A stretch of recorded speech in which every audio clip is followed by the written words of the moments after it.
Welcome to the deep dive. Today we're getting into the weeds on a really specific piece of AV gear. We're going to try and understand a tiny little box that fights a huge problem. A very specific box. It's the Blustream AD11AU. The analog audio delay processor. And our mission really is to figure out why a device built to just slow down sound is so essential. It does sound a bit weird, doesn't it? To actively want to delay something.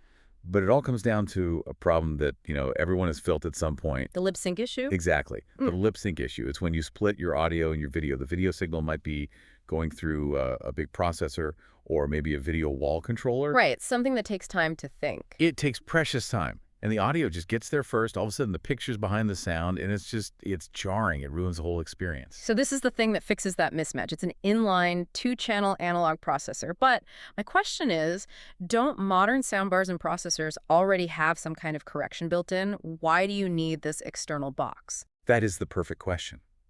Because you see, a lot of those built-in systems, they give you a little bit of correction.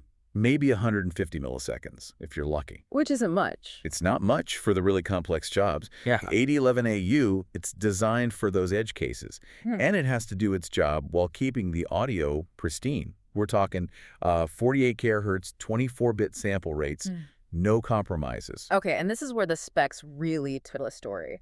The delay range is kind of shocking. It goes from 50 milliseconds up to 1,000 milliseconds, a full second. It's a full second. That feels wildly excessive for, say, a home theater setup. It would be, yeah. It sounds like way too much until you realize what systems this was built for. That 1 second capability isn't for your living room. So what is it for? Think about a huge conference center with an overflow room far away, or giant stadium video walls.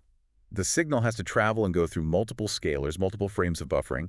That 1 second gives an engineer the margin of error they desperately need. Okay, so the range is massive, but synchronization is useless without precision, right?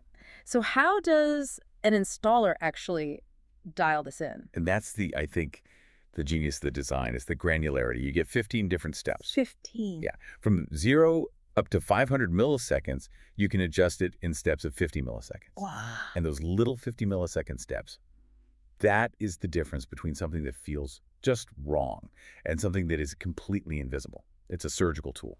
And it's not just about the timing, is it? I see it also has line-level volume control. A huge range, too, from negative 75 dB to 0 dB. Why put that in the same box? Because it's a system stabilizer. Think about it. Once you've got the timing perfect, you have to make sure the audio level is right for whatever amplifier or speaker system is next in the chain. So it saves you from adding another little box just for volume matching. Exactly. And both of those critical things, the delay and the volume, are controlled by one simple rotation switch. It's sufficient. It's smart. Okay, so let's put this all together. This little brick is essentially a dedicated weapon against the simple fact that video processing is slow. It offers this high-fidelity, super granular timing fix that goes up to a full second. And that ensures that a really complex system never feels stuttered or broken to the end user. Right. Which brings up a final thought for you, the listener. The next time you're at a big event or even watching a movie, and everything is just perfectly synced, think about how complex that AV system probably is behind the scenes. And how tiny, unseen heroes like this one, offering these precise, measurable fixes like those 50 millisecond steps, are the things that are actually holding it all together. They're the components that bring time itself back under control.